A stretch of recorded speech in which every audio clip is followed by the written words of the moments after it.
Foreign পলিসির ক্ষেত্রে কথা হচ্ছে যে ফরেন পলিসিটা কেমন হবে।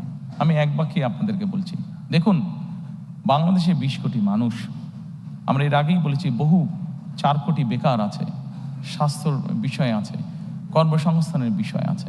আমাদের ফরেন পলিসিটা খুব সংক্ষেপে যদি বলি সেটাই হবে, অর্থাৎ আমার দেশের স্বার্থ, আমার দেশের মানুষের স্বার্থ রক্ষা করে যাদের বন্ধুত্ব সহযোগিতা পেলে আমরা আমাদের দেশে নতুন ব্যবসা বাণিজ্য প্রতিষ্ঠিত করতে পারবো, আমার দেশের মানুষের কর্মসংস্থানের ব্যবস্থা করতে পারবো, আমাদের দেশের অর্থনৈতিক অবস্থা শক্তিশালী হবে। অবশ্যই আমার দেশের স্বাধীনতা এবং সার্বভৌমত্ব অক্ষুণ্ণ রাখবে। এইটার ভিত্তিতেই আমরা আমাদের পররাষ্ট্রনীতি পরিচালিত করব, অর্থাৎ আমার দেশের মানুষের সমস্যার সমাধান করে আমার দেশের স্বাধীনতা এবং সার্বভৌমত্ব অক্ষুণ্ণ রেখেই আমাদের সাথে যাদের যাদের বন্ধুত্ব করা সম্ভব অবশ্যই আমরা তাদের সাথে বন্ধুত্ব করব। এই সংস্থা, চিকিৎসা ব্যবস্থা, সকল কিছু করতে হবে।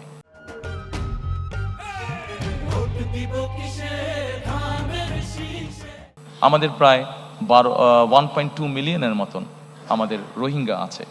তারাও মানুষ, মানবিক দৃষ্টিকোণ থেকে অবশ্যই তাদের দেশে যে অবস্থা, আমরা এখানে বাংলাদেশ তাদেরকে আশ্রয় দিয়েছে, অবশ্যই আমরা তাদেরকে দেখব।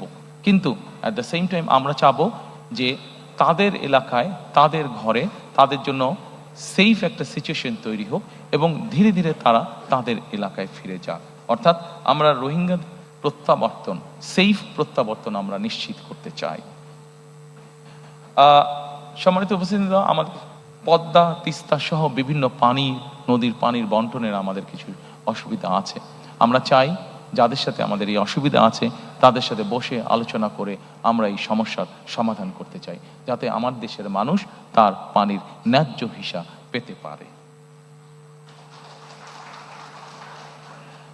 আমরা আমাদের পররাষ্ট্র মন্ত্রণালয়কে মোর অ্যাক্টিভ করার মাধ্যমে আমাদের যে প্রায় 1.5 কোটি প্রবাসী বিদেশে আছেন তারা যাতে আরো বেটারভাবে ট্রিটেড হন, সেই বিষয়ে আমরা উদ্যোগ গ্রহণ করতে চাই।